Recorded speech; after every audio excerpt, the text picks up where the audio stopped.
नमस्कार, मैं हूं टीपी पांडे। उम्मीद है आप खैरियत से होंगे।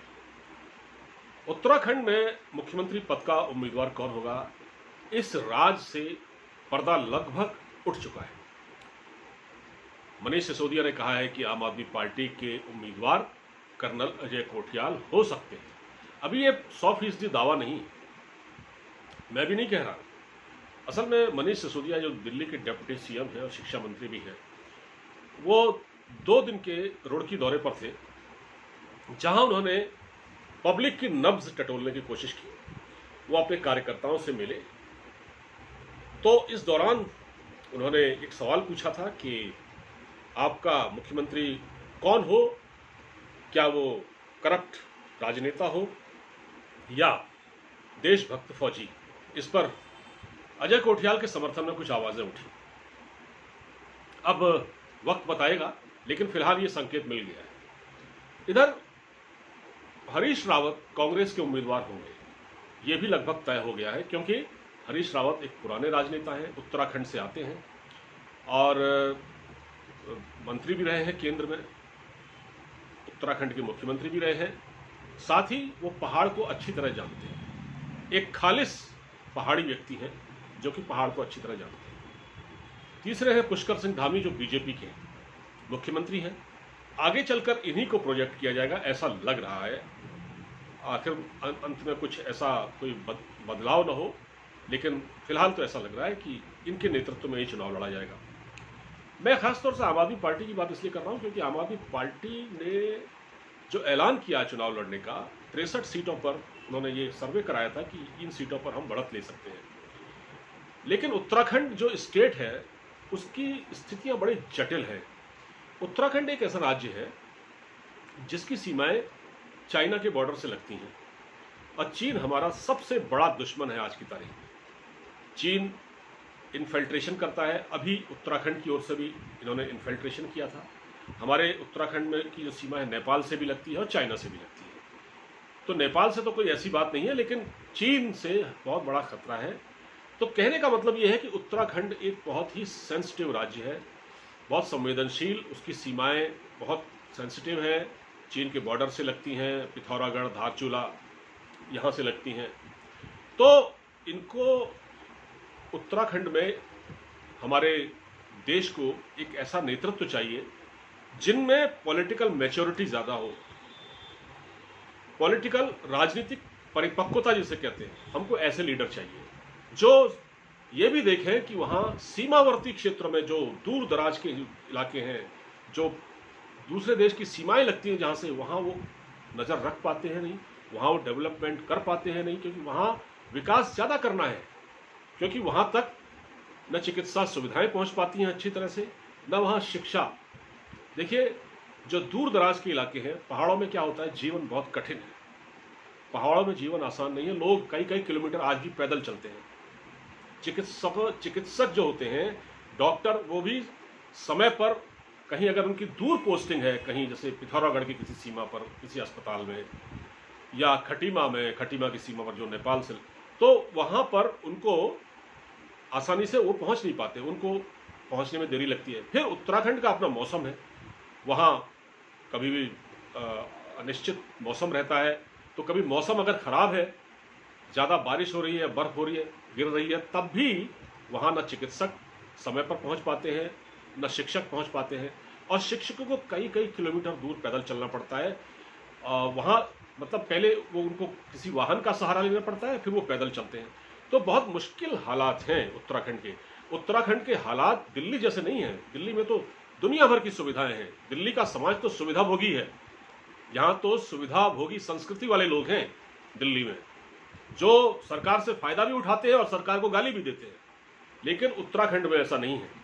उत्तराखंड की एक भौगोलिक स्थिति और वहाँ की जो समस्याएं हैं, वो पहाड़ से भी ऊंची है।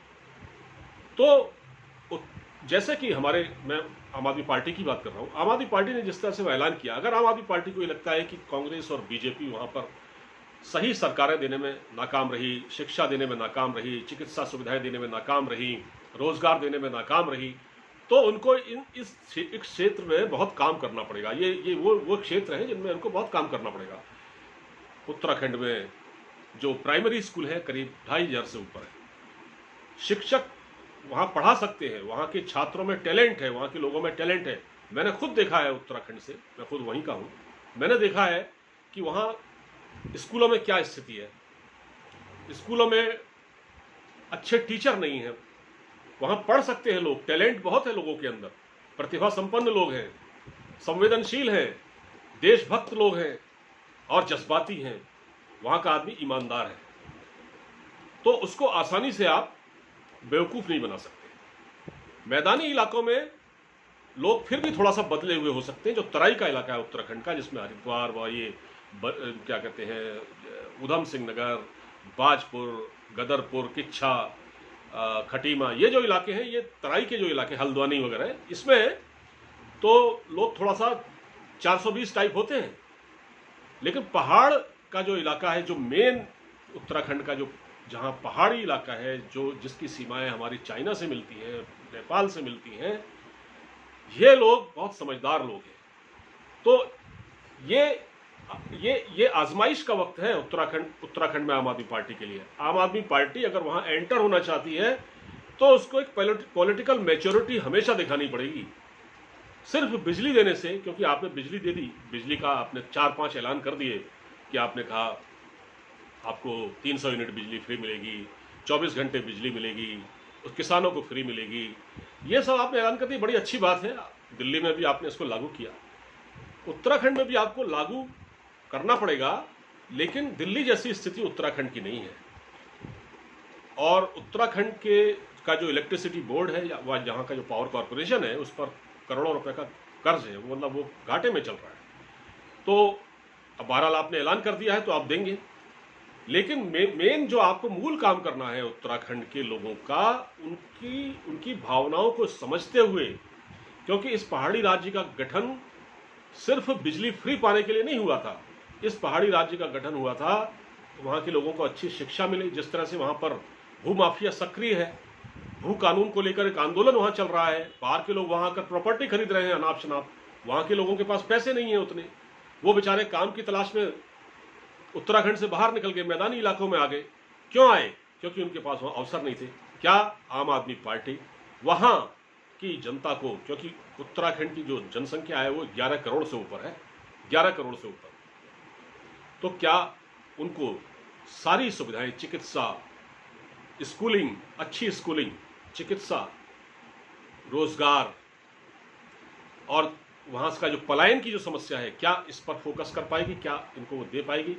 जब तक उत्तराखंड में ये समस्या हल नहीं होगी, क्योंकि ये समझना पड़ेगा, उत्तराखंड तराई और पहाड़, ये यहाँ के लोग, थोड़ा नेचर भी अलग अलग हो सकता है, लेकिन पहाड़ का जो आदमी है वो इतनी जल्दी किसी के बहकावे में नहीं आता है। तो आम आदमी पार्टी को वहाँ के लोगों का दिल जीतना पड़ेगा, भरोसा जगाना पड़ेगा, और उत्तराखंड की जो भौगोलिक स्थिति है, जो सेंसिटिव इलाके हैं जो नेपाल और चाइना से लग रहे हैं, उसको देखते हुए वहाँ उन इलाकों में बहुत काम करना पड़ेगा। क्या मनीष सिसोदिया, क्या अरविंद केजरीवाल या उनकी सरकार ये सब कर पाएगी? ये इनकी परीक्षा होगी अगर ये वहाँ चुनाव जीतते हैं। बाकी तो वहाँ है ही, वहाँ हरीश रावत भी मुख्यमंत्री बन सकते हैं, वहाँ पुष्कर सिंह धामी की सरकार तो चली रही है, उत्तराखंड में बीजेपी की सरकार तो चली रही है, लेकिन उत्तराखंड के लोगों का कोई जो सपना था, जो राज्य का जो गठन हुआ, जिन जन आकांक्षाओं को लेकर जो वहाँ पर जो गठन हुआ राज्य का साल 2000 में, क्या वो उम्मीद अभी तक पूरी हुई? नहीं हुई। तो क्या आम आदमी पार्टी उन जन भावनाओं पर खरी उतरेगी लोगों की? ये आम आदमी पार्टी को बताना पड़ेगा। आपको वीडियो अच्छा लगा हो तो उसको खूब शेयर कीजिएगा और हमारे चैनल को सब्सक्राइब जरूर कर लीजिएगा। अपना पूरा ख्याल रखिए। नमस्कार।